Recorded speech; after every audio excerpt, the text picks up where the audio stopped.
Good morning Surat. નાસ્તો કરીને શરૂ કરીએ આપણા દિવસની શરૂઆત। સૌપ્રથમ હું મારા શોપના પાછળના ભાગમાં આવી ગયો, કારણ કે આપણે શોરૂમ ઉપર નવું એસી લગાવ્યું હતું અને એસીનું કમ્પ્રેસર આજે લગાવવાનું હતું। તો એસીનું કમ્પ્રેસર લગાવીને પછી હું આવી ગયો આપણા શોરૂમ ઉપર। શોરૂમ પર આવ્યા બાદ સૌપ્રથમ અહીંયા એક કસ્ટમર હતા જેને ટીવી સમજાવ્યું। ત્યારબાદ થોડીક જ વારમાં બીજા પણ ઘણા બધા કસ્ટમરો એકસાથે ભેગા થયા। આ બધા કસ્ટમરને ટીવી વિશે સમજાવીને આ બધું કામ પતાવીને હું નીકળી ગયો સુરાઈ અમૃતલ્ય ચાયમાં।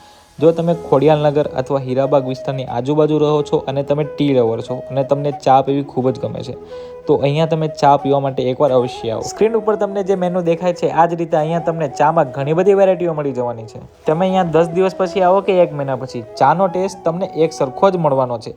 લો, આપણી ચા પણ આવી ગઈ છે। મેં ચાનો ટેસ્ટ કર્યો અને વાવ, અહીંયાની ચા ખરેખર ખૂબ જ મસ્ત છે। જો તમે પણ ચા પીવાના શોખીન છો તો ફટાફટ પહોંચી જજો સુરાઈ અમૃતતુલ્ય ચાયમાં। ચા પીને એક કસ્ટમરના હતા ટીવીનું ચેકિંગ હતું, એ ટીવીનું ચેકિંગ કરીને પછી હું નીકળી ગયો મારા ઘર તરફ। અને રાત્રે હું મારા અમુક જૂના મિત્રોને મળ્યો અને એ મિત્રો સાથે ઘણી બધી જૂની વાતો કરી, મજા કરી અને મજા કરીને પછી પાછા ઘરે જઈને આપણે સૂઈ ગયા।